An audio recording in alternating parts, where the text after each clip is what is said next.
Beside each fork at our family reunion sat a booklet displaying glittering titles like medals. Under my name, it read just one cold word: unemployed. By 9:12 that night, the relatives who laughed were shaking as my face took over national television and the cover of Time magazine. The biggest blow wasn't my title. It was realizing I had quietly documented the exact mistake destined to bury their empire. My name is Summer Winters, and I am 34 years old. I arrived at the family estate in Darien, Connecticut, exactly 6 hours before the first guest was scheduled to step through the grand mahogany doors. The annual Winters family reunion is never merely a gathering of blood relatives. It is a carefully orchestrated audit. It is a ruthless exhibition of power, wealth, and status, and like every single year prior, I was the one pulling the heavy levers behind the curtain while the rest of my family prepared to stand in the spotlight. Darien in the middle of autumn is a portrait of generational privilege. The leaves do not just fall from the branches, they seem to cascade onto perfectly manicured lawns in coordinated, expensive shades of gold and crimson. Inside the sprawling mansion, the air was thick with the scent of imported white roses and the underlying, metallic smell of silver polish. I had spent the entire morning directing the catering staff, arguing with the sommelier about the precise serving temperature of the vintage champagne, and ensuring the ambient lighting in the dining hall cast the most flattering, forgiving glow on my mother's favorite oil paintings. I was drenched in a quiet, invisible sweat. I was the engine of the event. Yet to my family, I was simply the one who had absolutely nothing interesting to tell. At roughly 3 o'clock in the afternoon, I walked into the grand foyer to check the entrance arrangements. That was when I saw them. Neatly stacked on the antique check-in table, resting beside a crystal vase of orchids, were the booklets. They were new this year. My mother, Elaine, always found innovative, deeply passive-aggressive ways to structure the evening. But this was an entirely different level of social orchestration. I picked one up. The paper was heavy, expensive cardstock, bordered in embossed gold foil. It felt substantial in my hand, like a legal document. I flipped open the cover. The booklet was a directory of every single family member in attendance. It detailed their recent achievements, their lofty corporate titles, their prestigious workplaces, and the names of their carefully selected plus ones. I turned the thick pages slowly, my eyes scanning the crisp, black ink. Page 2. My older sister, Brooke Winters, Chief Brand Officer, Nestforge Living. Page 3. My father, Martin Winters, Founder, Winters Urban Holdings. I kept turning the pages until I found my own face. There was no glossy, professionally lit corporate headshot for me. Instead, there was a candid, poorly framed photograph taken at a previous holiday dinner. One where I looked pale and utterly exhausted. Below the picture, the text was painfully, deliberately brief. Summer Winters, unemployed, taking time to reassess. I stood completely still in the empty foyer, the silence of the massive house pressed against my eardrums. Unemployed, taking time to reassess. The words were printed in a sharp, elegant font that left absolutely no room for interpretation. It was not a typo. It was not a drafting error. It was a brand strategy. I turned to the very back of the booklet, where a beautifully illustrated seating chart was printed. Table 1 was the apex of power. My parents, Brooke, and the most influential relatives were seated there, right in the center of the room. I traced my finger down the page, past table 2, past table 5, all the way to the edge of the diagram. Table 9, the perimeter. I looked at the names of my table mates. Cousin Greg, who was currently fighting a very public, very messy divorce. Aunt Clara, who communicated almost exclusively through disappointed sighs and complaints about her joints. It was the designated containment zone. I had been seated with the people the rest of the family jokingly, but cruelly, referred to as the Lost Direction Group. Summer, please tell me you instructed the staff to chill the dessert forks. My mother's voice clipped through the quiet air, before she even stepped fully into the room. Elaine Winters walked into the foyer looking like a vision cut straight from a luxury lifestyle magazine, wearing a tailored silk dress that cost more than most people made in a month. Every hair was sprayed into absolute submission. "The forks are chilling, Mother," I said, my voice perfectly even, completely devoid of the sharp sting I felt in my chest. I held up the gold-bordered booklet. "Who wrote this?" Elaine stopped walking. She barely glanced at the heavy cardstock in my hand before turning her attention to adjusting a stray orchid petal in the crystal vase. "The event coordinator formatted the pages," she said lightly, her tone breezy, as if we were discussing the incoming weather. "But I provided the copy, of course." "Unemployed," I read aloud, making sure every syllable hung in the air between us. "Taking time to reassess." Elaine sighed. It was a delicate, highly practiced sound that conveyed a mixture of pity and deep inconvenience. "Summer, please do not make a scene before the oyster bar is even properly iced. You have to understand my position. I simply wanted to avoid long, exhausting explanations with the extended relatives. You know exactly how Aunt Denise pries into everyone's business. It is so much easier to just put it in print, so people know right away not to ask you uncomfortable questions about your career trajectory. I am protecting you." Before I could formulate a response to that breathtaking piece of twisted logic, the heavy oak front door swung open. Brooke swept into the foyer, bringing with her a gust of crisp autumn air and the overpowering scent of $1,000 perfume. She dropped her designer coat onto a nearby chair and took off her oversized sunglasses. Her sharp, calculating eyes immediately landed on the booklets resting on the mahogany table, and then on the one clutched in my hand. "Oh, excellent. The program's arrived," Brooke said, her heels clicking sharply against the marble floor as she approached. She plucked one from the top of the perfect stack and flipped through the thick pages with a manicured finger. She stopped. A slow, predatory smile spread across her perfectly painted lips. "Well, would you look at that?" Brooke slowly raised her eyes to meet mine. They were gleaming with a bright, undisguised triumph.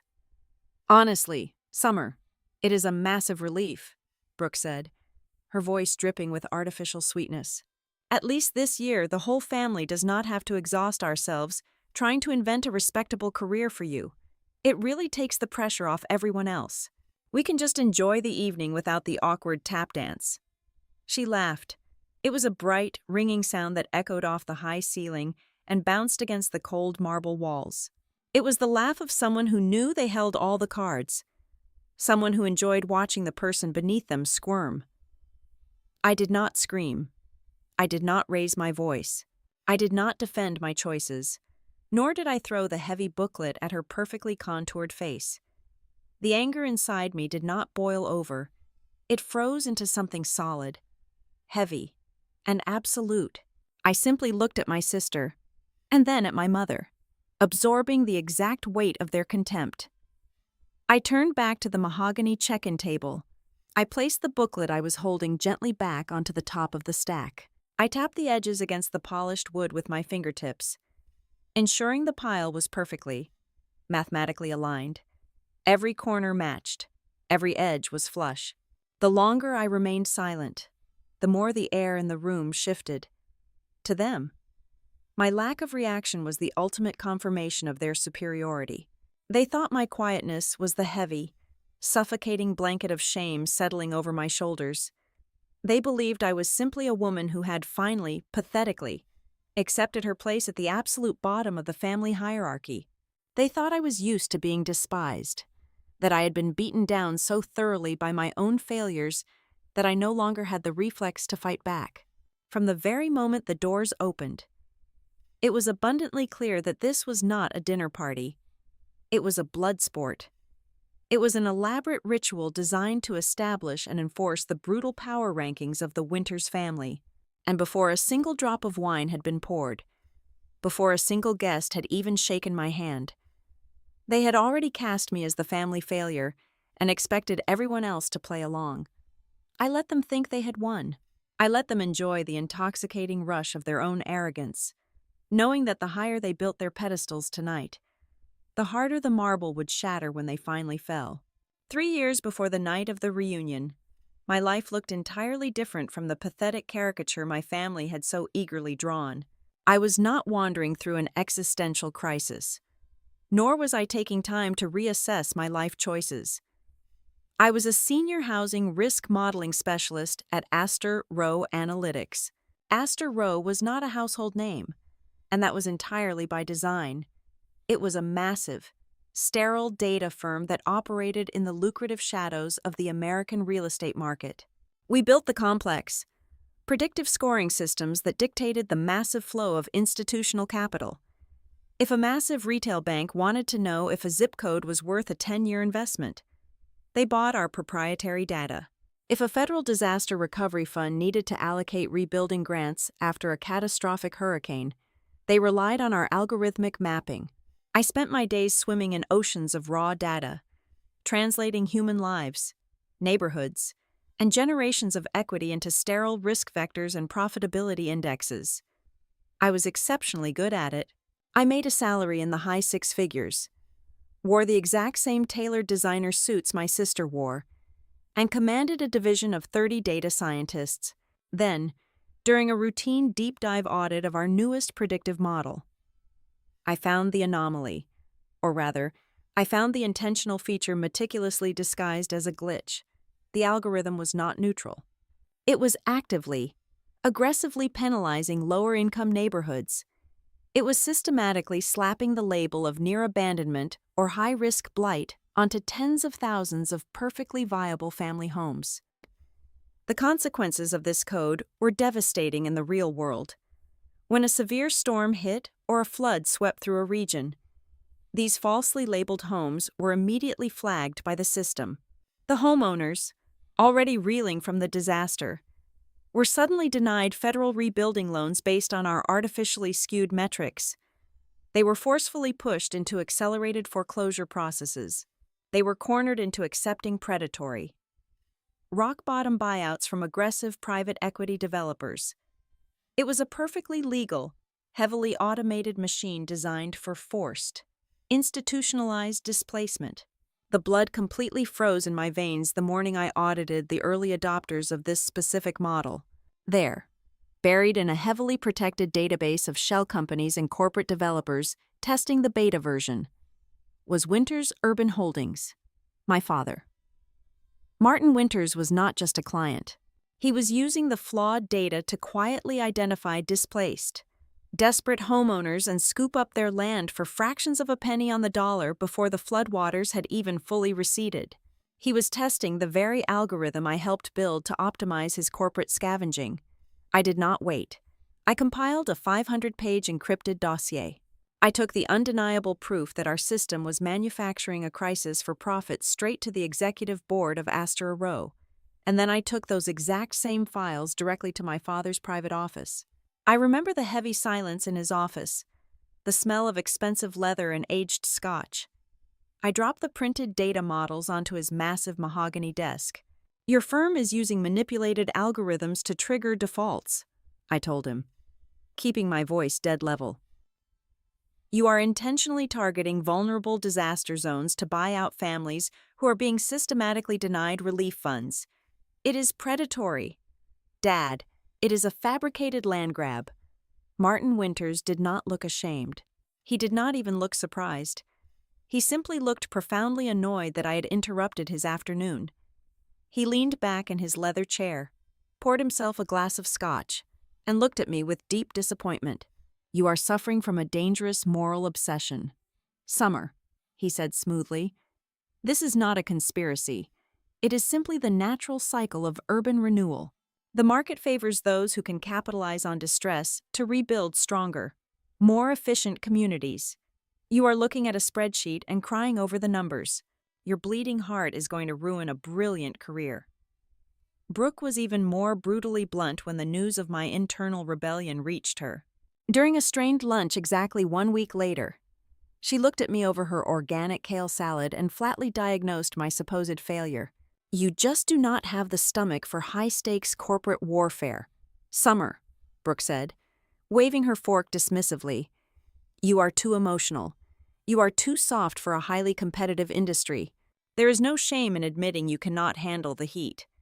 Maybe you should look into nonprofit event planning, something where the stakes are lower and everyone gets a participation trophy. I did not argue with either of them. I did not scream. And I did not cry. I realized in those two conversations that the rot was not just in the algorithm. It was the foundation of my family's entire empire. I walked back into Astor Row Analytics the very next morning, drafted a one-sentence resignation letter, and left the glass building forever. Over the following 48 hours, I systematically dismantled my old life. I sold my luxury two-bedroom apartment in the city. I liquidated my retirement accounts and cashed out every single stock option I had vested. I took every single dollar to my name, severed almost all my social ties, and quietly founded the Civic Harbor Coalition. We were not a traditional charity. We did not hand out warm blankets or bottled water.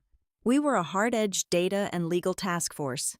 I used my own money to hire forensic accountants, ruthless civil rights attorneys, and rogue data scientists who were just as angry as I was.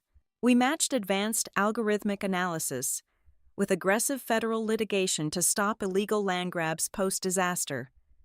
We built a shadow war room to hunt down and destroy the exact systems I had once helped design. When you are preparing to bring down a multi-billion-dollar housing syndicate, you do not boast about your daily routine. When your daily life involves cooperating with federal investigators, dodging corporate espionage, and drafting sealed subpoenas for the Department of Justice, you do not update your professional networking profiles. You do not post inspirational quotes about the grind. You go completely, absolutely dark. My entire existence became a labyrinth of strict non-disclosure agreements, encrypted servers, and secure, windowless conference rooms.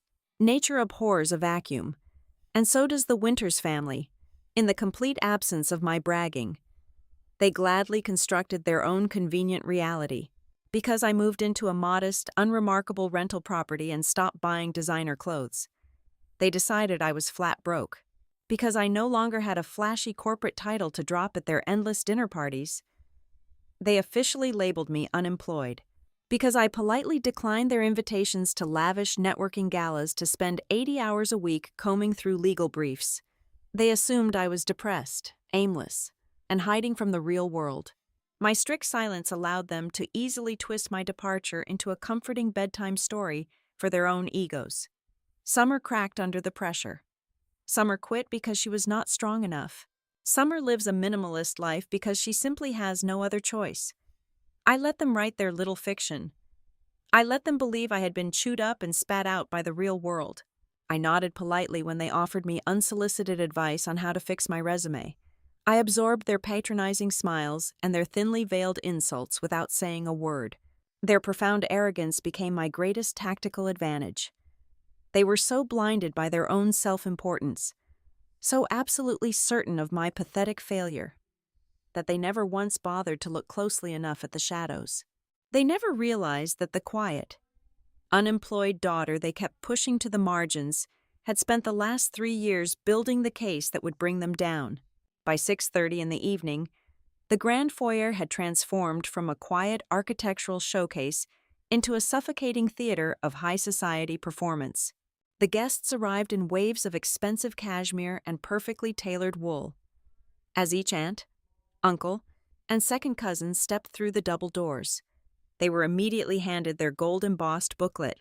I stood near the coat check, a silent observer watching the exact moment the narrative took hold. It was like watching a drop of dark ink spread through a glass of clear water.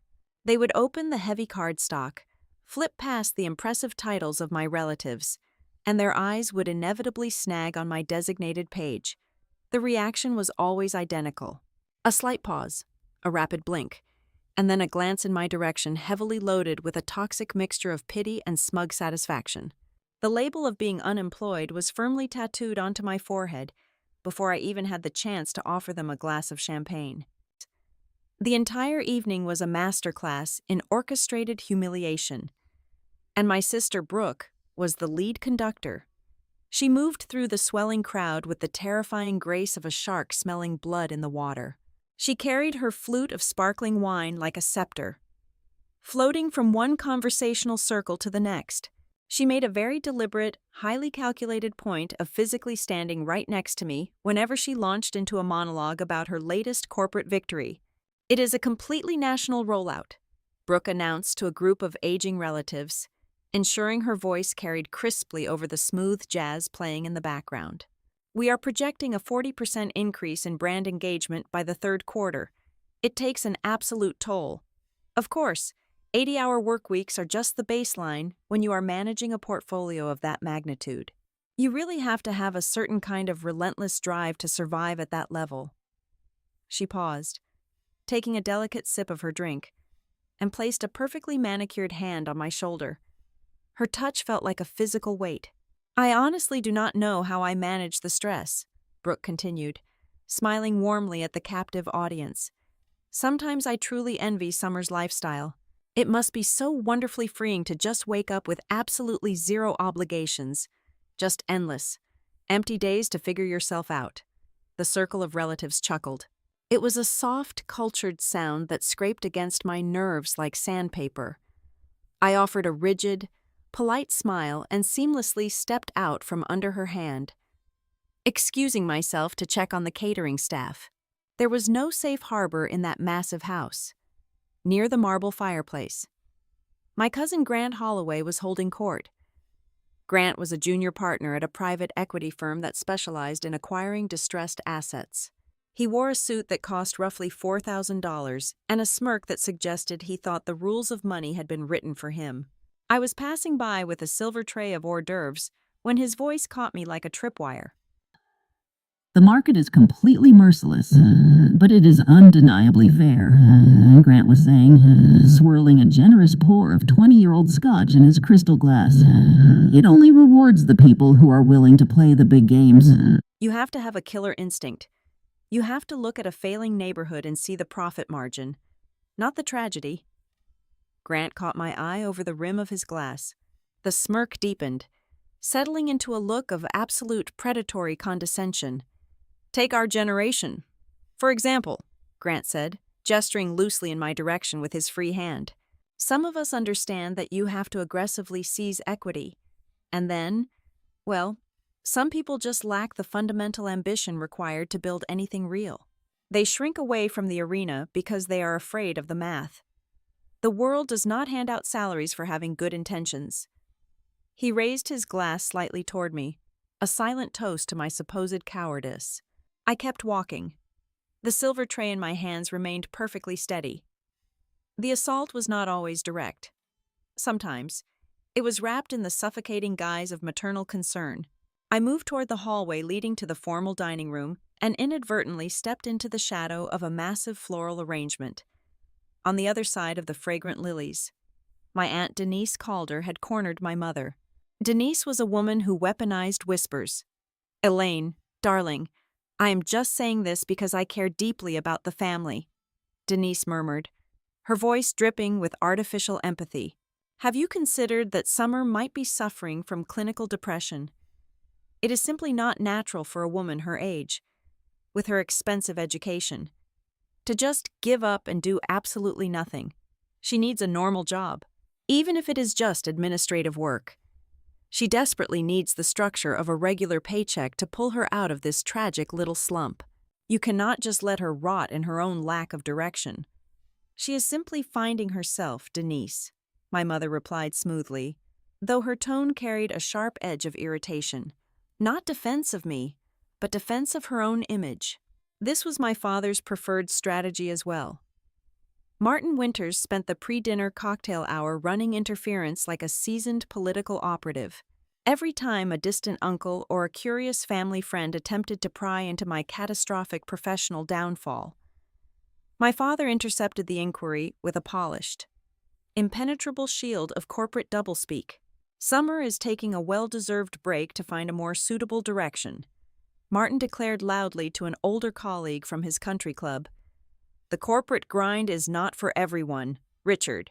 We fully support her taking a few quiet years to reassess her capabilities." Not everyone is built for the executive suite, and that is perfectly fine. He said it with a magnanimous smile, successfully framing my existence as a charitable write-off. The climax of the cocktail hour occurred just as the catering manager signaled that the first course was ready to be served.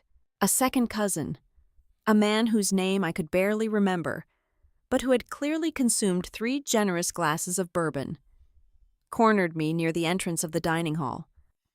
"So, Summer," he boomed, his face flushed and his voice completely devoid of any conversational tact. "Are you ever going to get back out there and find a real job? Or are you just going to ride this whole reassessment phase until you hit retirement age?" Before I could formulate a reply that would not involve breaking a champagne flute, Brooke materialized at my side. "Oh, Uncle David, do not be so harsh," Brooke chimed in, her eyes shining with malicious glee. "Summer is being incredibly productive tonight. She spent the entire morning making sure the napkins were folded into the correct swan shapes. At least she is still somewhat useful when it comes to setting the tables. We have to celebrate the small victories." The surrounding guests laughed again. It was the same polite, stifled laughter that had haunted me for the past 2 hours. That was the most dangerous, suffocating part of the entire ordeal. If they had screamed at me, if they had thrown their drinks in my face and called me a failure outright, I could have reacted. I could have defended myself against raw aggression. But my family was far too refined for shouting matches. Every single insult was meticulously wrapped in a thick layer of high society politeness. Every stab was delivered with a smile, a sympathetic sigh, or a joke. If I showed anger, I would instantly be branded as overly sensitive and mentally unstable. If I defended my intellect, I would be laughed out of the room as a delusional, unemployed woman trying to sound important. I was completely trapped in a cage made of their perfectly manicured contempt. They had built a flawless stage, cast me in the role of the tragic jester, and expected me to dance. I stood perfectly still, letting the heavy, invisible pressure of their collective judgment wash over me. I absorbed every whispered insult, every patronizing smile, and every cruel joke, filing them away in the quiet. Absolute certainty that this suffocating dinner was about to become the most expensive meal they would ever eat. The atmosphere in the grand drawing room shifted dramatically right around 7:45. Brooke decided it was the optimal time to formally display her most valuable acquisition of the entire year. His name was Ethan Mercer. He was a rising political star in the state legislature, a man whose easy smile was as heavily focus grouped as his voting record. He did not simply walk into a room, he campaigned it. He moved smoothly through the clusters of our relatives, distributing firm handshakes and practiced warm eye contact, calculating the exact net worth of every person he touched. Ethan was currently running for a highly contested state Senate seat, and the Winters family was his golden ticket. He desperately needed the pristine, bulletproof backdrop of a successful, stable, and deeply decent American family to project onto his electorate. Tonight was not a family reunion for him. It was a closed-door fundraising and branding opportunity. He clapped his hands together, producing a sharp sound that commanded immediate, obedient silence from the room. A young political aide materialized instantly from the hallway, clutching a stack of clipboards. "Everyone, if I could steal your attention for just 5 minutes," Ethan announced, his voice projecting with theatrical humility. "I would love to capture a group portrait tonight. My media team wants to use a candid shot of this incredible gathering for the core campaign video. We want to show the voters what real family values look like." The relatives eagerly scrambled, patting their hair and straightening their ties, drawn to the promise of political proximity like moths to a flame. Ethan stepped into the center of the room and began directing the staging with the ruthless efficiency of a film director. "Brooke, darling, right here beside me," Ethan instructed. "Martin, Elaine, take the immediate flanks. We want the foundational generation front and center." Then, his perfectly calibrated eyes scanned the room and landed on me, standing quietly near a mahogany bookshelf. He offered a sympathetic, deeply patronizing smile. "Summer," he said, his voice dropping to a tone of conspiratorial intimacy that made my skin crawl. If you could just step into the very back row, right behind Uncle David's shoulder, it will help balance the framing of the shot, and it keeps you from drawing unnecessary attention. We really want the primary focus on the core family unit. Before I could process the sheer audacity of his request, the young aide thrust a clipboard into my hands. Just a standard legal formality, Ethan chuckled, waving his hand dismissively. Standard image release form for the campaign broadcast. I looked down at the glossy paper. I read the fine print detailing the perpetual right to syndicate my image for political gain. I looked up at Ethan, then at my sister, who was already holding her perfect, camera-ready smile. I handed the clipboard back to the aide. The paper was completely blank. "I will not be signing this," I said. My voice was quiet, but it cut through the murmuring room like a silver blade. Brooke broke her pose instantly. She marched across the Persian rug, her eyes flashing with barely contained fury. "Summer, what exactly are you doing?" she hissed, keeping her voice low so the distant relatives could not hear. "It is just a photograph.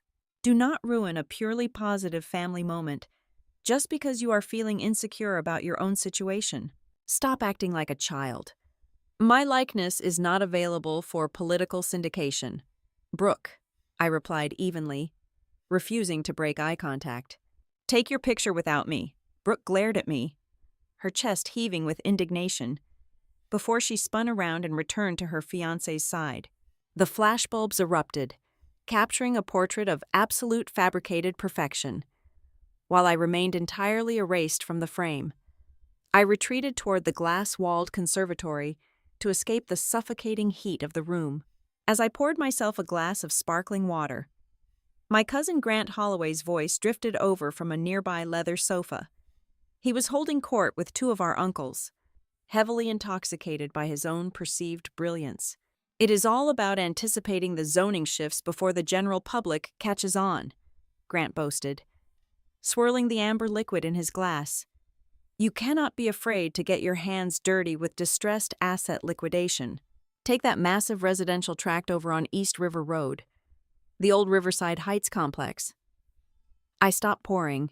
The water threatened to spill over the rim of my glass. I froze, every single muscle in my body suddenly rigid. "Total disaster zone after the massive floods last year," Grant continued, completely unaware of my presence behind the sprawling ferns. "Complete and absolute blight. The city labeled it a total loss. But my firm went in and scooped up 70% of those parcels for pennies on the dollar. The displaced residents practically begged us to take the dead deeds off their hands." Riverside Heights. The name hit me like a physical blow to the chest. It was not just a random neighborhood. It was the exact, specific anchor coordinate in the massive federal dossier currently sitting heavily encrypted on my secure servers. It was the absolute epicenter of the illegal displacement model my father's firm had tested 3 years ago. Grant laughed loudly, slapping one of the uncles on the shoulder. "And the absolute best part is, as soon as Mercer pushes his new urban renewal initiative through the state Senate next quarter, all the environmental red tape simply vanishes. We bulldoze the entire lot, build luxury waterfront condos, and triple the return on our initial investment." The entire puzzle snapped into devastating clarity. The breath caught in my throat. The predatory network I had discovered at Astor Row Analytics had not vanished when I blew the whistle and walked away. It had not been dismantled. It had merely mutated. It had dressed itself in expensive political suits and campaign promises. Ethan Mercer was not simply marrying my sister for her corporate brand. He was actively merging with the syndicate. He was the legislative muscle explicitly designed to legalize the massive theft my father and my cousin were quietly executing in the shadows. A gentle, hesitant tap on my shoulder violently pulled me back to the present moment. A young woman in a crisp catering uniform stood behind me, looking incredibly nervous. She handed me a thick, heavy envelope sealed with dark red wax. "I am so sorry to interrupt. Miss Winters," she whispered quickly. "A private courier just dropped this off at the service entrance. He said it was absolutely urgent that it be placed directly into your hands." I took the envelope and retreated to the darkest, most secluded corner of the library. I broke the wax seal with my thumb. I slid the heavy legal document out just far enough to read the single line of text printed in bold. Undeniable ink at the very top of the page. Embargo lift confirmed for tonight. I slid the thick envelope deeply into the inner pocket of my tailored blazer, ensuring it was completely hidden from view. I turned and looked out the massive bay windows, past the manicured gardens, toward the wrought iron front gate of the estate. Parked exactly half a block away, idling silently under the deep shadows of an ancient oak tree, was a black, heavily modified satellite communications van. It was not a catering truck. It was not a lost guest. I checked my watch. It had been sitting there in the dark for nearly 45 minutes. The air inside the mansion suddenly felt entirely different. The oxygen grew thin, charged with the invisible, crackling energy of an approaching storm. The petty, high society theater my family was so desperately performing was suddenly nothing more than a childish joke. The narrative had permanently fractured. Tonight was no longer a story about a humiliated, unemployed daughter sitting quietly in the designated corner. The pieces were locked into place. The trap was fully armed. It was the hush that falls just before everyone realizes everything is about to change. The transition from the dining hall to the sprawling formal living room happened just after 9 o'clock in the evening. The plates of roasted pheasant and truffle risotto had been cleared away, replaced by crystal decanters of aged cognac and delicate porcelain cups of espresso. The guests settled into the plush velvet sofas and oversized leather armchairs, their stomachs full and their egos thoroughly inflated by 2 solid hours of reciprocal flattery. At the far end of the room, an enormous, 85-inch flat screen had been lowered over the marble fireplace. Brooke stood beside it, holding a sleek silver remote control. She clapped her hands, commanding the attention of the 40 or so relatives who were happily digesting their expensive meals. "Everyone, if I could have your eyes up front for just a few moments," Brooke announced, her voice echoing brightly against the vaulted ceiling. "I thought it would be incredibly fun to do something a little different this year. I have put together a short presentation, a little game of where are they now to celebrate all the incredible milestones our family has achieved over the past 12 months. We have so much to be proud of, and I think we need to visually honor that success." The room murmured in delighted agreement. The lights dimmed slightly, casting Brooke in the sharp, cool glow of the projector. For the first 15 minutes, the presentation was a predictable parade of corporate conquests and material acquisitions. There was a slide dedicated to our cousin Margaret's new architectural firm in Chicago, complete with professional renderings of a glass skyscraper. There was a montage of our Uncle Richard's recent golf tournament victories, and naturally, a highly polished, 5-minute segment dedicated entirely to Brooke's national marketing campaign, featuring graphs that pointed aggressively upward. Every slide was met with enthusiastic applause and raised glasses. Then, the screen faded to black for a fraction of a second. The bright, high-definition display snapped back to life, illuminating the entire room with a jarring, unflattering light. The slide did not feature a gleaming office building or a triumphant chart. It featured a blurry, poorly lit photograph of me taken nearly 5 years ago at a rainy 4th of July barbecue. My hair was plastered to my forehead, and I was caught mid-blink, looking entirely disoriented. Beneath this catastrophic image, in a massive, bold font, were 2 words currently unemployed. Below that, in a slightly smaller, mocking italicized script, read the caption, still figuring out her next chapter. A collective, suffocating silence slammed into the room. It was immediately followed by a wave of awkward, scattered laughter.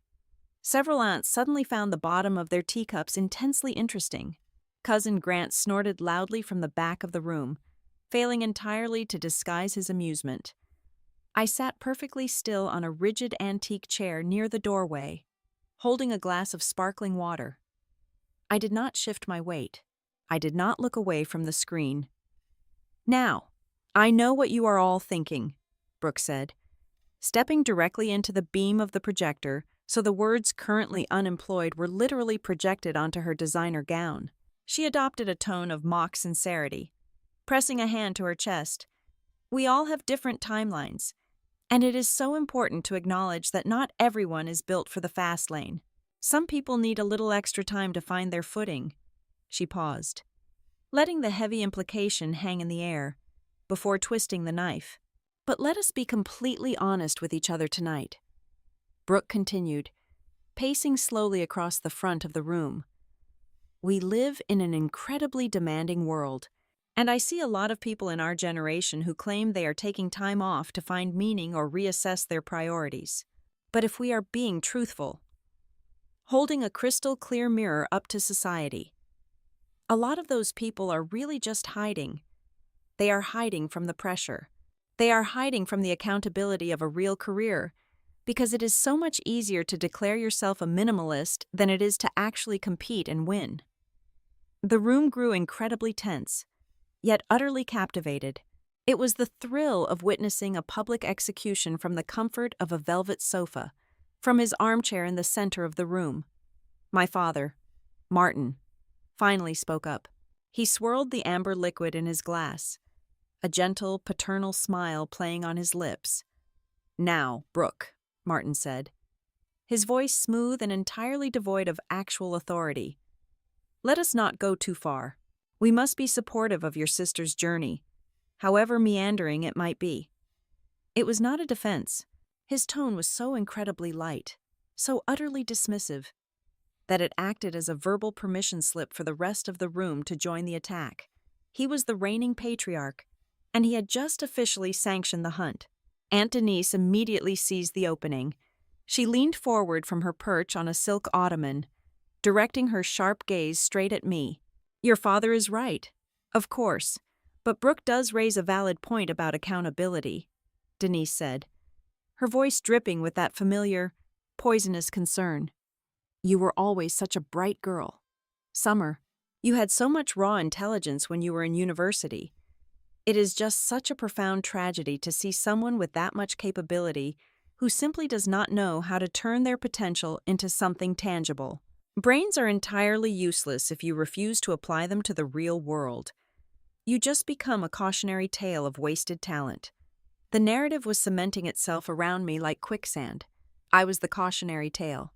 I was the broken toy they could all point to in order to feel better about their own ruthless choices.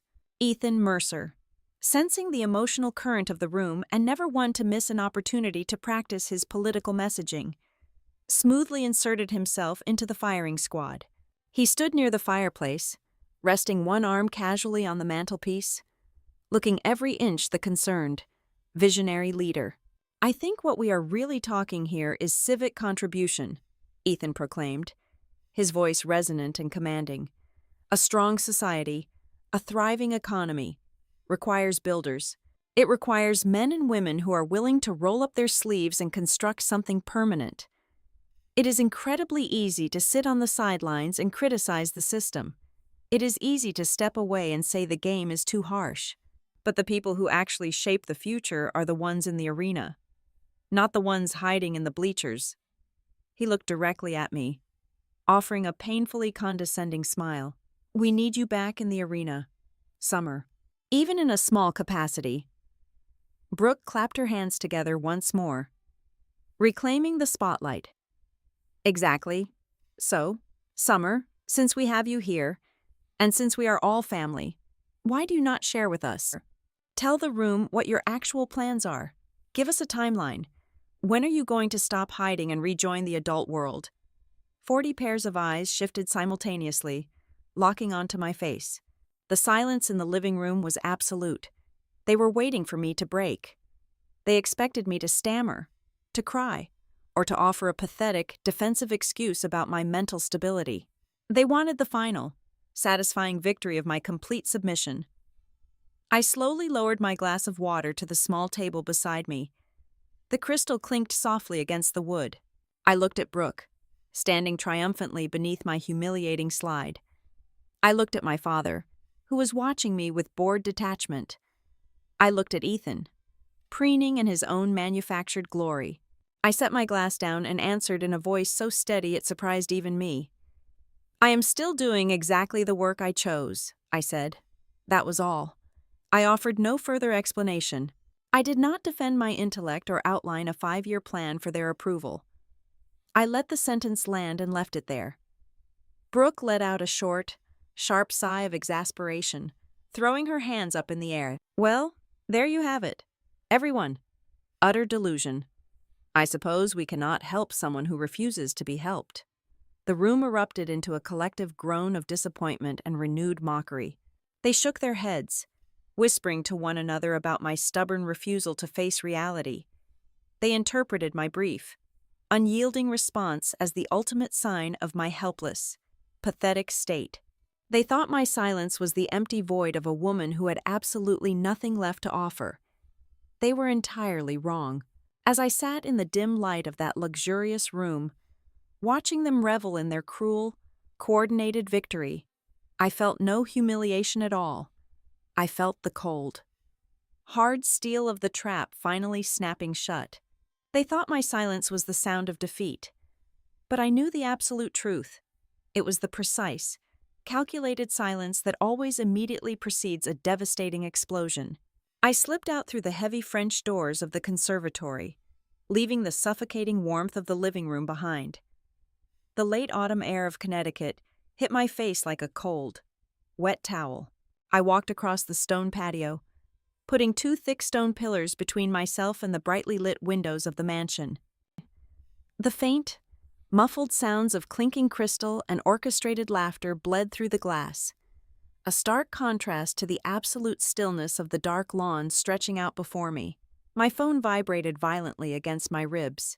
I pulled it from my blazer pocket.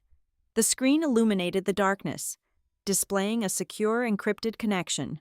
It was Lena Ortiz, my lead data director and the only person in the world who fully understood the exact scale of the machinery we had built over the past 36 months. "Tell me," I said quietly into the receiver, keeping my back turned toward the house. "The ink is completely dry," Lena replied. Her voice was sharp, fast, and crackling with the electric adrenaline of a 3-year hunt finally coming to an end. "The Department of Justice just formally signed off on the multi-state settlement. The federal judge unsealed the docket exactly 4 minutes ago. The major news syndicates have all the confirmed documents, and the synchronized digital release is locked for the top of the hour." I closed my eyes, letting the freezing air fill my lungs. The sheer weight of those words threatened to buckle my knees, but I kept my posture rigidly straight. "Are the original vendor contracts included in the unsealed annex?" I asked, needing to hear the absolute confirmation. "Every single one," Lena confirmed without a second of hesitation.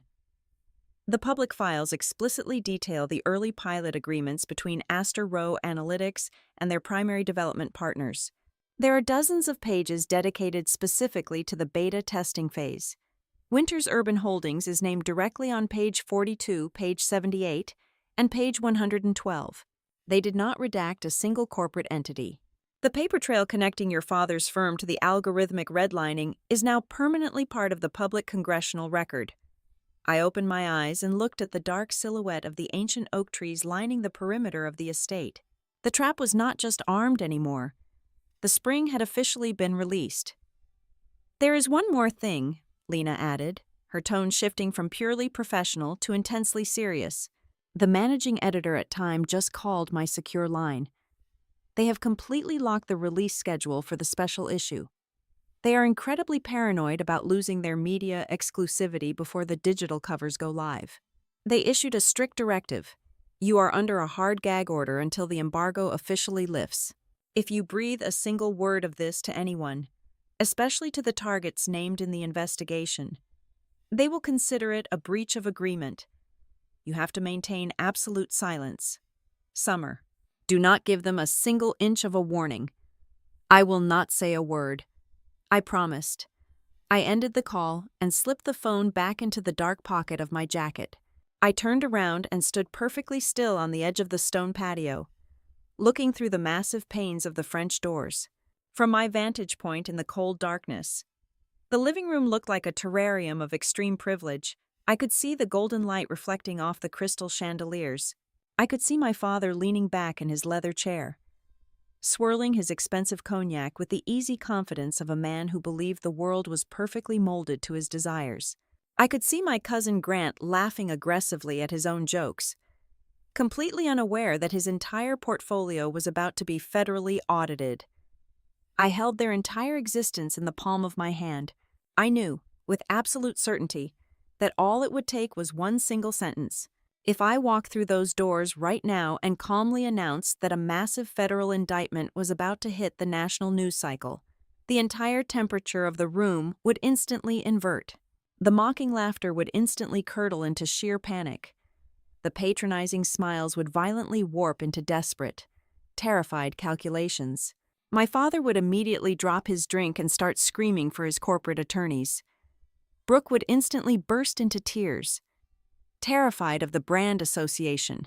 If I warned them, they would drop to their knees and beg for my strategic help. They would instantly reclassify me from an unemployed failure to their only lifeline. They would offer me anything to mitigate the incoming blast. I stood in the freezing shadows and watched them perform their arrogance, and I actively chose to let them burn. My silence was not born out of petty vengeance. It was born out of a deep, unyielding commitment to reality. For years, they had ruthlessly demanded that I shrink myself to fit into their comfortable narrative. They had looked at a woman who sacrificed everything to stop a machine of institutional cruelty, and they had chosen to see only a pathetic, aimless loser. They did not deserve a 5-minute head start. They did not deserve the grace of a private warning. They deserved the exact, unvarnished consequences of the reality they had so arrogantly built. I smoothed the lapels of my blazer, took one final breath of the crisp autumn air, and pulled open the heavy glass door. The wall of heat and overlapping voices washed over me the second I stepped back into the living room. Nobody had noticed my brief absence. The power dynamics of the room had not shifted a single degree. Brooke was still holding court near the massive fireplace, currently regaling a small cluster of older aunts with a deeply revisionist history of our childhood. The thing you have to understand about Summer is that she truly has a remarkably good heart, Brooke was saying, pressing a hand to her chest in a grotesque pantomime of sisterly affection. She always wanted to save the stray cats. You know. But having a good heart simply does not translate well into the real world. The corporate sector requires a certain level of emotional detachment that she just fundamentally lacks. She is too fragile for the mechanics of actual business. It is sad, but we just have to accept her limitations. The aunts nodded in solemn, sympathetic agreement, completely oblivious to the fact that the woman they were pitying had just dismantled a multi-billion-dollar syndicate. Suddenly, a sharp gasp from the front of the house shattered the low hum of the party. Ethan Mercer was standing by the massive bay windows that overlooked the front driveway, peering eagerly through the heavy silk curtains. He hastily adjusted the knot of his silk tie and patted down the sides of his hair. "Well, would you look at that?" Ethan announced, his voice vibrating with barely contained excitement. He turned to face the room, puffing his chest out like a proud peacock. "It seems my campaign manager was serious about maximizing our media exposure tonight. There is a massive network satellite van parking right outside the main gates. They even have the heavy broadcast mast fully extended. They must be planning to do a live remote segment on the campaign's momentum." Brooke practically shoved two relatives out of the way to reach the window. She gasped, her eyes widening with absolute delight. "Oh my God, Ethan, they are setting up the heavy floodlights on the lawn." Brooke squealed, immediately reaching into her designer clutch to retrieve a compact mirror. "This is incredible. We need to make sure the family is positioned correctly when they ask to come inside. Mother, make sure the catering staff clears the empty glasses from the foyer immediately." The room erupted into a flurry of panicked vanity. The relatives began frantically smoothing their clothes, checking their teeth, and migrating aggressively toward the front hall, desperate to secure a position in the background of Ethan's perceived political triumph. They were practically fighting each other for a scrap of the incoming spotlight. I did not move toward the window. I did not fix my hair. I simply walked over to the heavy velvet armchair located in the quietest corner of the room. I sat down slowly, leaning my back against the plush fabric. I picked up my half-empty glass of sparkling water from the side table and rested it gently on the wide armrest. I looked at Ethan, who was currently practicing his most earnest, statesmanlike smile in the reflection of the glass. I looked at Brooke, who was frantically reapplying her lipstick. I looked at my father, who was standing tall, ready to accept the unearned praise of a television audience. I kept my breathing perfectly even. I maintained an expression of complete, terrifying stillness. It was the absolute calm of someone who already knew the next few minutes would change everything. Let them adjust their ties. Let them practice their smiles. Let them invite the cameras to the front door. The stage was perfectly set, and the audience was finally ready. The frantic energy radiating from the front windows of the living room was entirely suffocating. While Brooke and Ethan practically hyperventilated over the arrival of the satellite van on the front lawn, I quietly extracted myself from the velvet armchair and slipped out into the dimly lit, oak-paneled corridor that ran parallel to the main hall. I needed exactly 5 minutes of oxygen before the embargo lifted. As I rounded the corner near the towering grandfather clock, the heavy mahogany side door, the one reserved for close family who knew how to bypass the formal foyer, creaked open. A rush of cold air swept in, carrying the distinct scent of dried leaves and aged wool. Stepping over the threshold was my grandfather, Walter Hale. Walter was the oldest living member of our sprawling family. At 88 years old, he moved with the slow, deliberate caution of a man whose bones ached, but his eyes retained the sharp, piercing clarity of a hawk.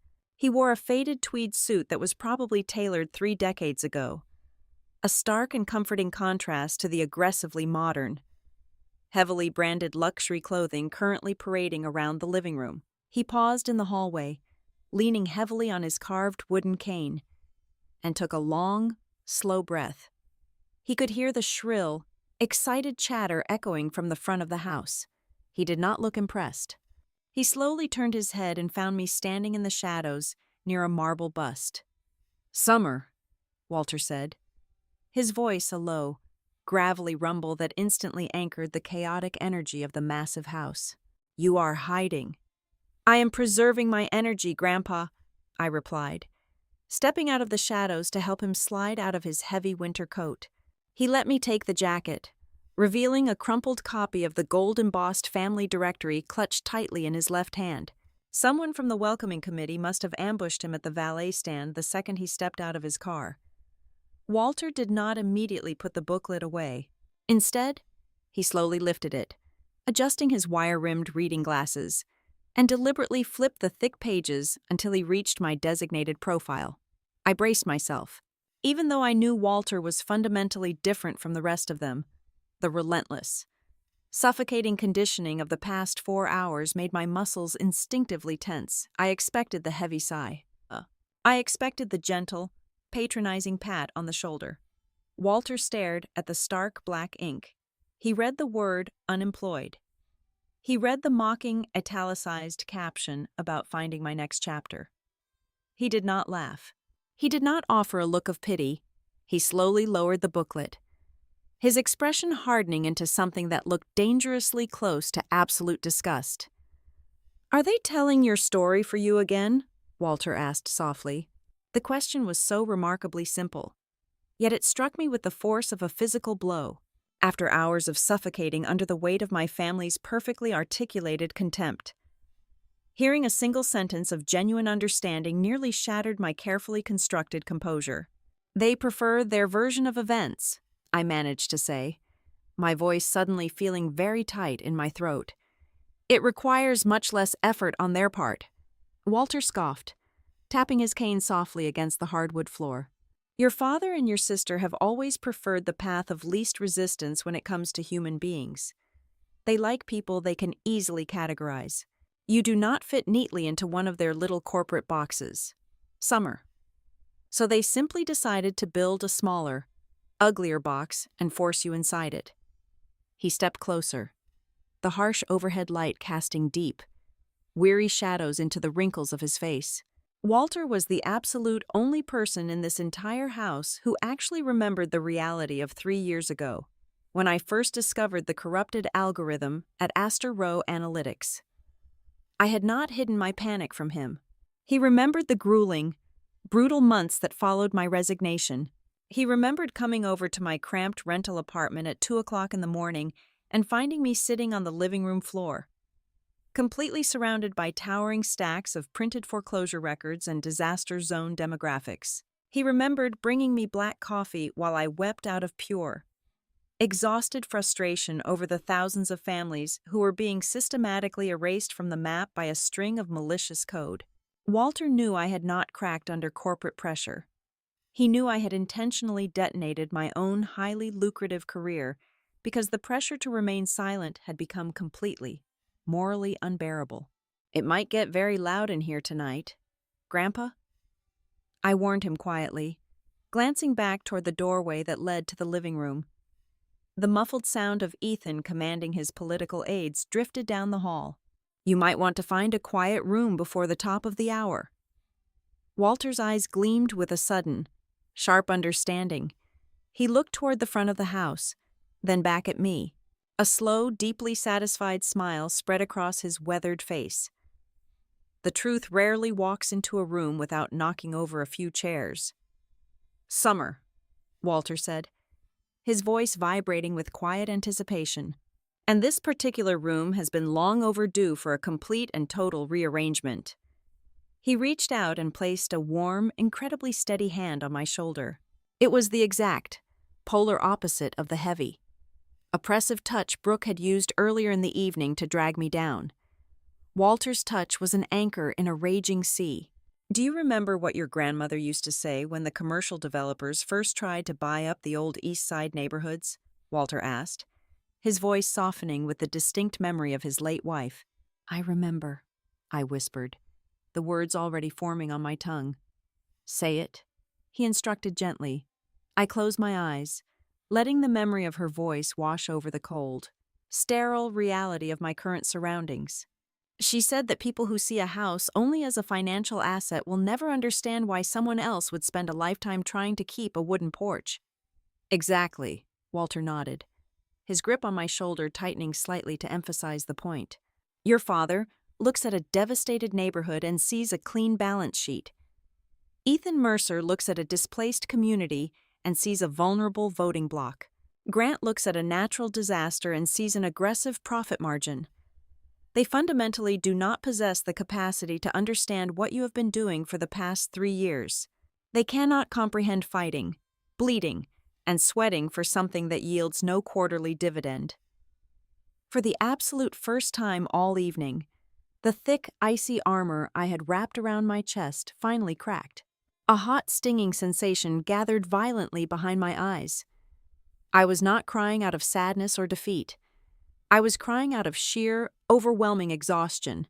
"I am not afraid of their insults, Grandpa," I confessed, my voice shaking slightly as the raw, unpolished truth finally spilled out of my throat. "I truly do not care that they think I am a pathetic failure. I am just so incredibly tired. I am tired of the fact that my own family always, constantly, needs me to be small just so they can feel like they are big. They need me to be completely broken so they can feel whole and successful. It is physically exhausting to exist purely as someone else's stepping stone."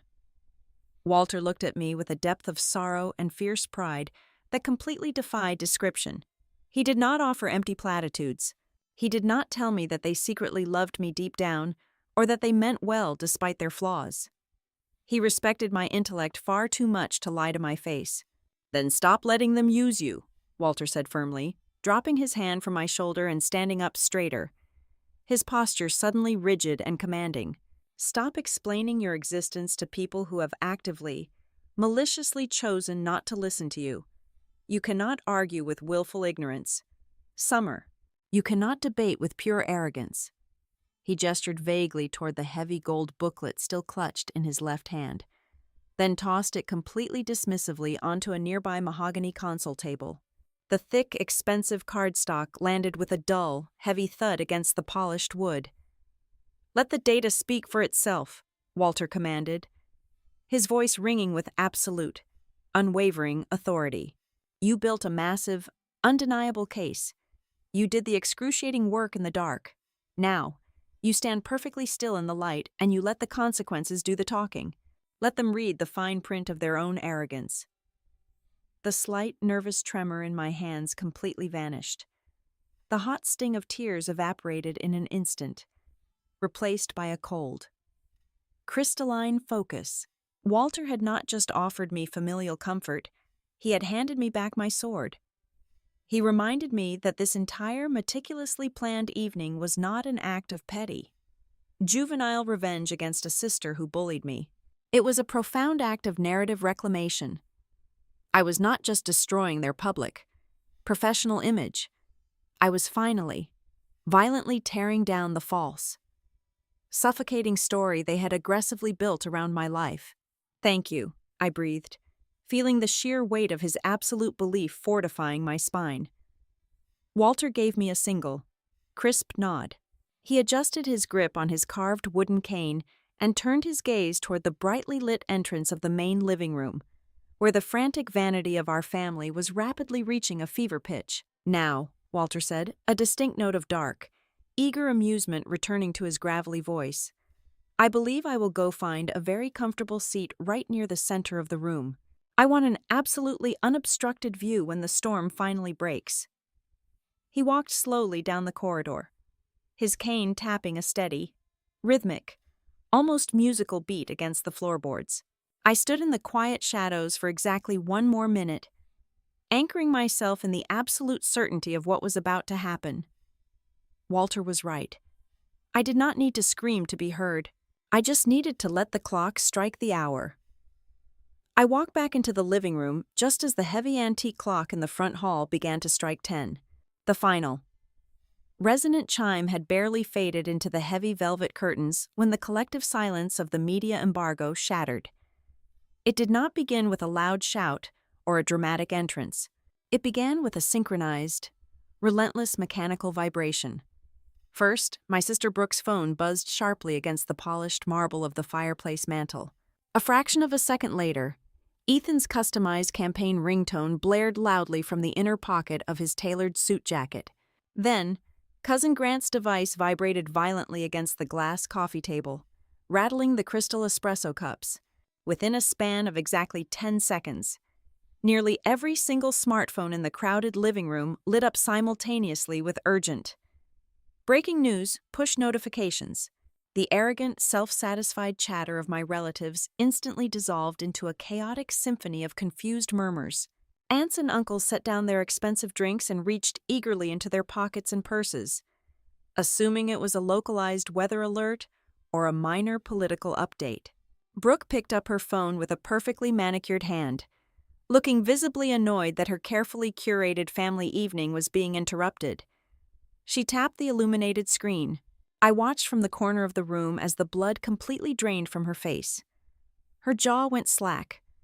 The smug, radiant glow she had worn like a crown all evening instantly evaporated, replaced by a mask of pale, hollow shock. "Martin!" Aunt Denise gasped loudly, her voice trembling so violently she nearly dropped her phone onto the rug. "Martin, what exactly is this? Are they running some sort of a smear campaign?" Uncle David, clearly believing a national emergency was unfolding, snatched the silver remote control from the center table. He bypassed Brooke's humiliating slideshow presentation entirely and switched the massive 85-inch flat screen hanging above the fireplace straight to the premier national news network. The television flared instantly with bright red graphics and bold white text. The authoritative voice of the lead anchor filled the cavernous room, completely drowning out the scattered, panicked whispers of my family. "We are following a monumental development out of the Department of Justice tonight," the news anchor announced, his expression gravely serious. "The absolute largest multi-state housing settlement in over a decade has just been finalized in federal court. A federal judge has unsealed explosive documents detailing a highly coordinated, algorithmic redlining operation. This manipulated data model illegally displaced hundreds of thousands of vulnerable families from designated disaster zones across the country. The sole architect behind the exposure of this multi-billion-dollar predatory syndicate is the founder of the Civic Harbor Coalition, lead data scientist and chief investigator Summer Winters. The broadcast immediately cut away from the news desk to a high-definition, full-screen photograph. It was not the blurry, pathetic image of a lost, unemployed woman that Brooke had so gleefully projected 20 minutes ago. It was a crisp, commanding shot taken inside a federal congressional hearing room just 3 weeks prior. In the photograph, I was wearing a sharp, dark charcoal suit, sitting rigidly behind a polished wooden desk with a thick binder of classified evidence laid open before me. I was staring down a panel of federal senators with an expression of absolute, unyielding authority. The bold chyron beneath my face read, Summer Winters, Coalition founder and whistleblower. Brooke took a physical step backward, her designer heels stumbling clumsily against the edge of the Persian rug. She looked frantically from the towering television screen down to the quiet, unassuming sister sitting in the corner, her mind visibly fracturing as she tried to reconcile the two completely incompatible realities. The woman she had just publicly mocked for being incapable of handling the real world was currently dominating the national news cycle as a federal hero. Riverside Heights, Cousin Grant whispered, his voice completely devoid of its usual aggressive bravado. He was staring at a deeply researched investigative article on his phone, his eyes darting frantically across the illuminated text. They are federally auditing the Riverside Heights acquisitions. They are unsealing the post-flood buyout contracts. His hands began to shake so violently that he had to grip the edge of the sofa to steady himself. The exact same distressed asset deals he had been loudly bragging about over cocktails just an hour ago were now explicitly listed as primary evidence in a massive federal fraud probe. He realized in a matter of seconds that his entire portfolio, and likely his freedom, was actively dissolving. Ethan Mercer did not even have the luxury of watching the television broadcast to its conclusion. His phone rang again, bypassing the standard news alerts with a direct, frantic call from his political headquarters. He pulled it from his pocket, looked at the caller identification, and turned the color of wet ash. "It is my campaign finance director," Ethan muttered, his voice choked with a sudden, overwhelming panic. "The major political donors are pulling out. They are seeing the exact names of our primary real estate partners listed in the unsealed federal annex." Ethan did not say, "Excuse me," to my parents. He did not offer a reassuring word to his stunned fiancée. He simply turned around and practically sprinted out of the living room, desperately pressing the phone to his ear as he fled toward the front driveway, leaving his carefully fabricated image of family stability completely in ruins. My mother, Elaine, let out a sharp, strangulated sob from her seat on the velvet ottoman. It was not a cry of overwhelming maternal pride. It was a raw, visceral manifestation of absolute social terror. She realized instantly that the entire room, the entire wealthy neighborhood, and the entire country were currently reading about the monumental, historic success of the very daughter she had just publicly labeled as a humiliating burden. She pressed her hands tightly over her face, completely undone by the sheer, crushing weight of her own profound embarrassment. My father, however, categorically refused to surrender to reality that quickly. Martin Winters aggressively swiped at the screen of his tablet, his breathing shallow and incredibly erratic. "It has to be a clerical error," Martin said loudly, though his voice lacked any actual authoritative conviction. "It is a shared name. It is a completely different data coalition. Summer does not have the clearance for federal grand jury proceedings. She is taking time off. She is unemployed." He kept frantically refreshing the financial news pages, desperately hunting for a media retraction, an apology, or anything that would put his comfortably broken daughter back into her assigned, inferior box. But every single new article he opened featured my face, my organization, and explicit, damning references to the corrupted testing models utilized by Winters Urban Holdings. The impenetrable walls of his corporate empire were actively caving in right before his very eyes. Through all the screaming, crying, and frantic pacing, I remained seated in the quietest corner of the room. I did not make a speech, demand an apology, or offer anyone comfort. I simply sat with my hands in my lap and watched the shockwave move through the house. For 3 grueling years, they had flatly refused to ask me a single genuine question about my life. They had enthusiastically chosen to feast on their own malicious, comfortable assumptions. So, I offered them absolutely nothing now. I let the seasoned anchors on the television, the relentless push notifications on their phones, and the cold, hard federal indictments do every single piece of the talking. I let them sit in the ruins of their own arrogance and read the undeniable truth they had so desperately tried to ignore. The initial shockwave of the federal indictment was merely the tremor preceding the actual earthquake. Exactly 5 minutes after the news broke, the secondary embargo officially dissolved. This was not a standard press release. This was the highly coordinated digital deployment of an American media monolith. Every single smartphone, tablet, and the massive 85-inch television hanging above the marble fireplace simultaneously synced with the global news cycle. The bright red graphics of the cable news network vanished, replaced entirely by a crisp, high-resolution image that flooded the room with an inescapable, blinding truth. It was the digital cover of Time magazine. My face filled the screens. It was a stark, beautifully lit portrait taken against the backdrop of a hurricane-ravaged coastline. My expression hardened by years of navigating corporate espionage and federal bureaucracy. The iconic red border framed the image perfectly, sprawled across the bottom of the cover in bold.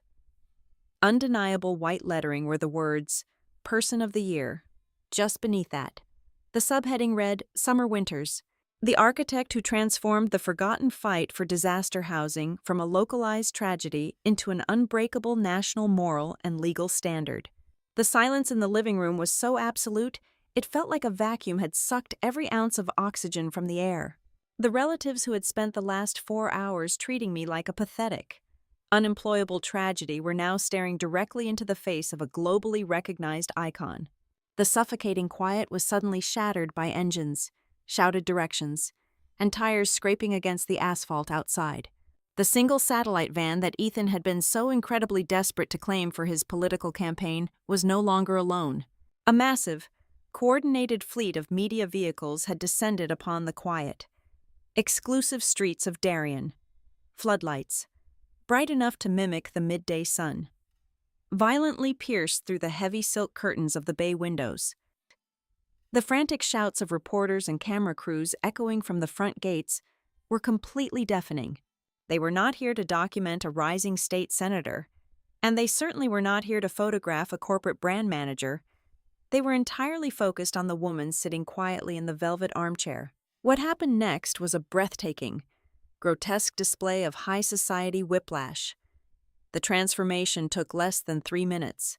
The very same people who had just publicly crucified me for lacking ambition instantly mutated into fawning, desperate sycophants.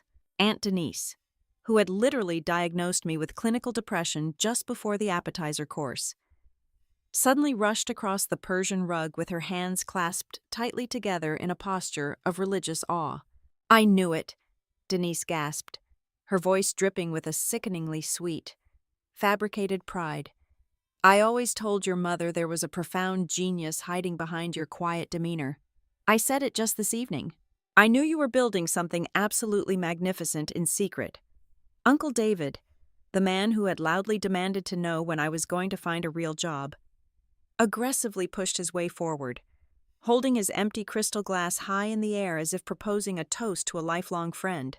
"To Summer," David boomed, his face flushed with a desperate need to associate himself with power.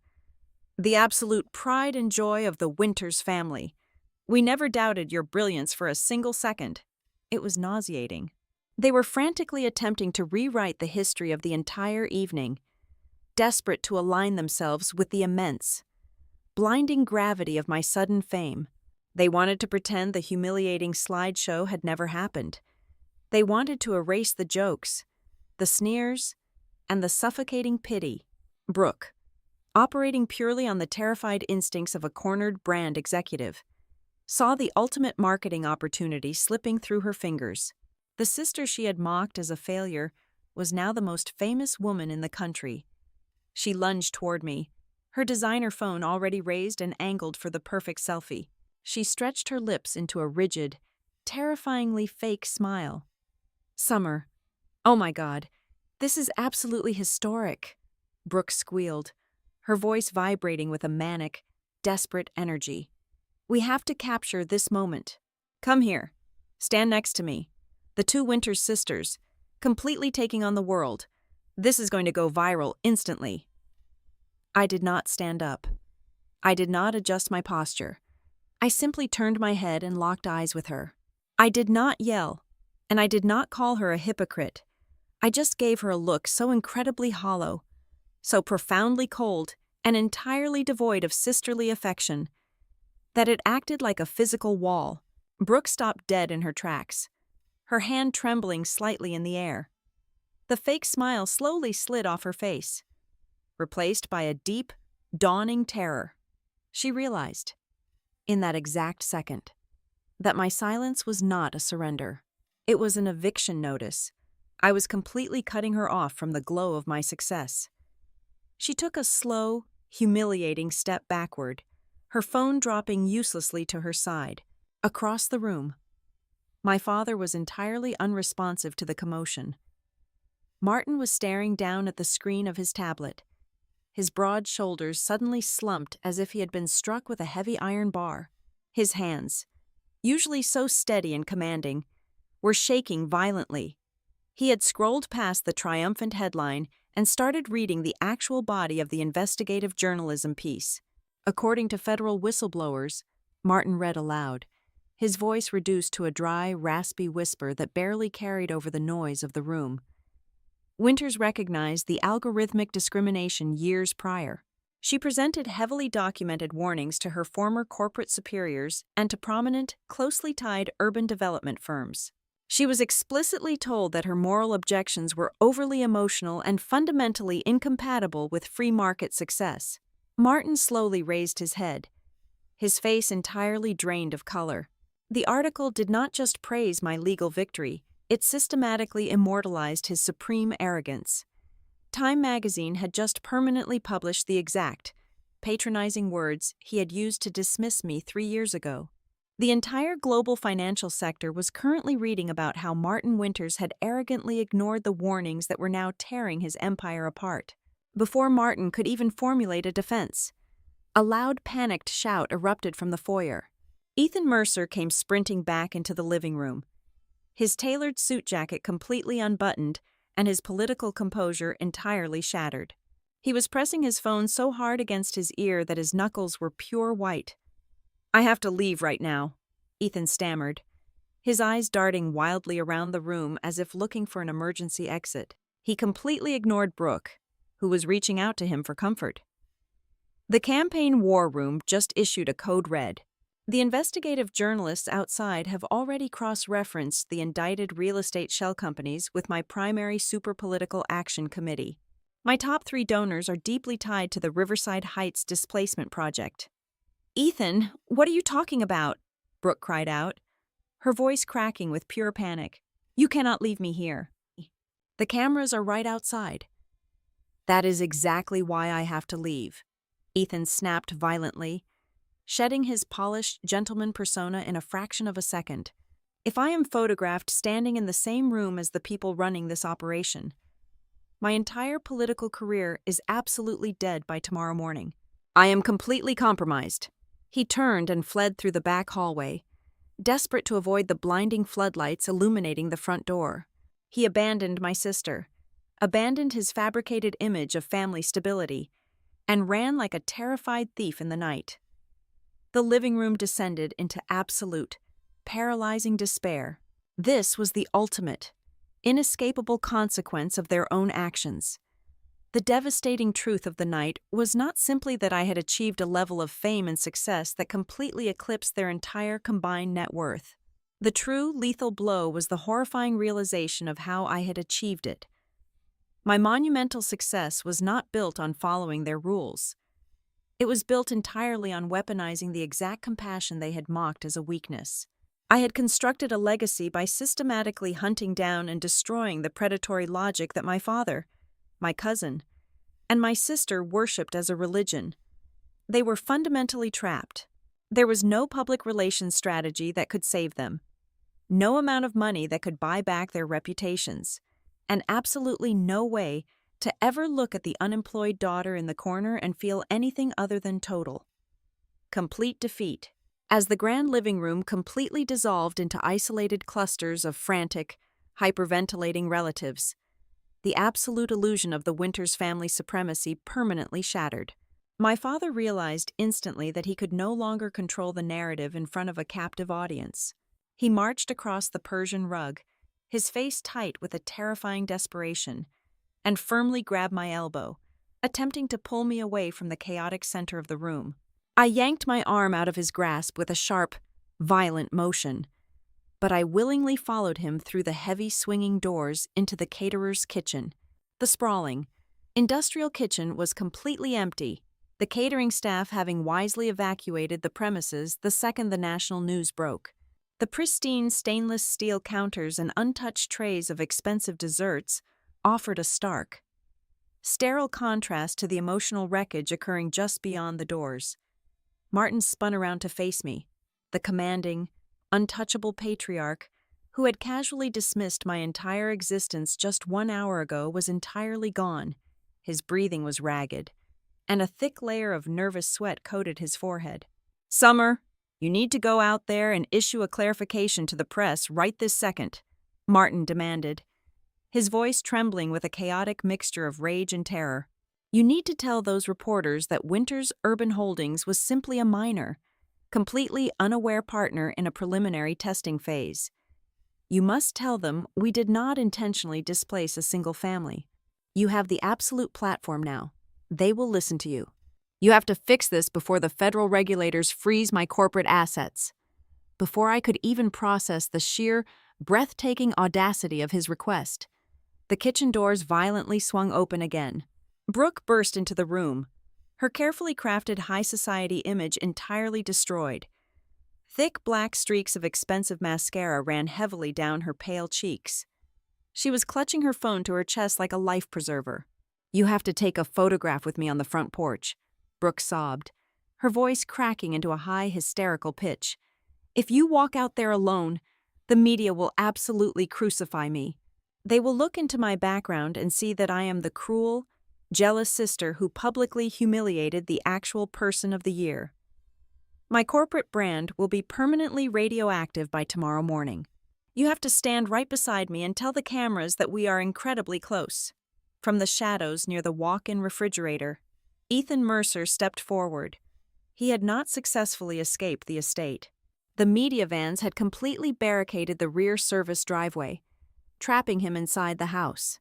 He aggressively adjusted his silk tie, his political brain frantically trying to spin a monumental catastrophe into a golden public relations opportunity.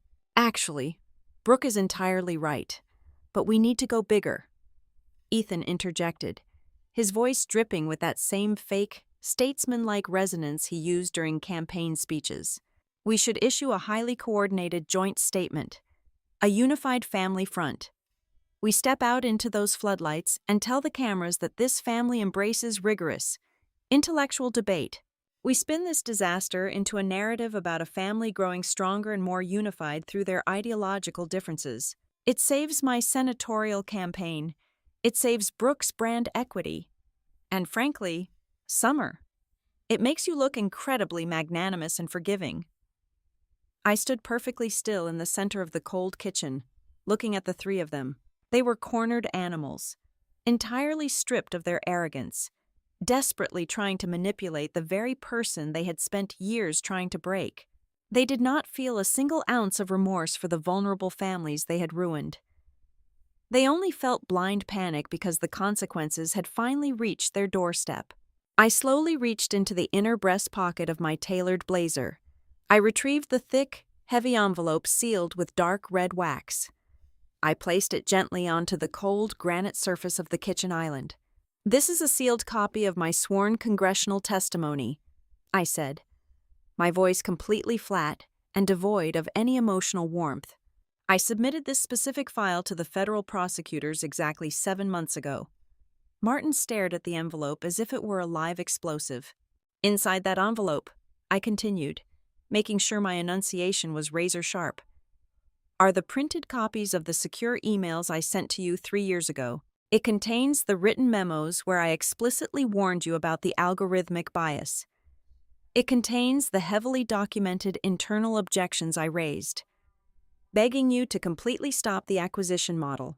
I have a bulletproof paper trail proving that you knew exactly what you were doing, and you aggressively chose to do it anyway." "Summer, please," Martin rasped, the color completely draining from his face as the reality of his legal peril set in. "Do not interrupt me," I commanded, my voice echoing coldly off the stainless steel appliances. "I did not destroy this family tonight. I did not ruin your company. Dad, I did not ruin your political campaign. Ethan. And I certainly did not ruin your pathetic brand. Brooke. I simply stopped lying for you. You ignored my warnings 3 years ago because you worshipped your profit margins. And tonight, you turned me into a public joke because you needed someone to look down on. You built this stage. You lit the match. I simply refused to put the fire out." The heavy kitchen doors swung open one final time. My grandfather, Walter, stepped into the room, leaning heavily on his carved wooden cane. He had clearly heard the entire desperate exchange from the hallway. He looked at my father, then at Brooke, with an expression of profound, unyielding disappointment. "She owes you absolutely nothing," Walter stated, his gravelly voice dropping like a heavy stone into the tense silence. "You are all standing here begging for salvation from the exact woman you just spent 4 hours actively trying to crush. You did not lose to Summer tonight because she got her face on a magazine cover. You lost because every single one of you completely lost the ability to see the inherent value of a human being the second that value stopped serving your own massive egos. You reap exactly what you sow." Brooke let out another pathetic, broken sob, reaching a trembling hand out toward me. "Summer, please. We are family." I looked at her outstretched hand, and I felt absolutely nothing. The deep, heavy exhaustion that had plagued me for years was entirely gone, replaced by a cold, immaculate clarity. "We share a bloodline, Brooke," I replied softly. "That is all." I turned my back on them. I walked out of the kitchen, down the long, silent corridor, and straight toward the grand foyer. I bypassed the weeping aunts and the utterly terrified uncles. I did not stop to accept their sudden, hypocritical apologies.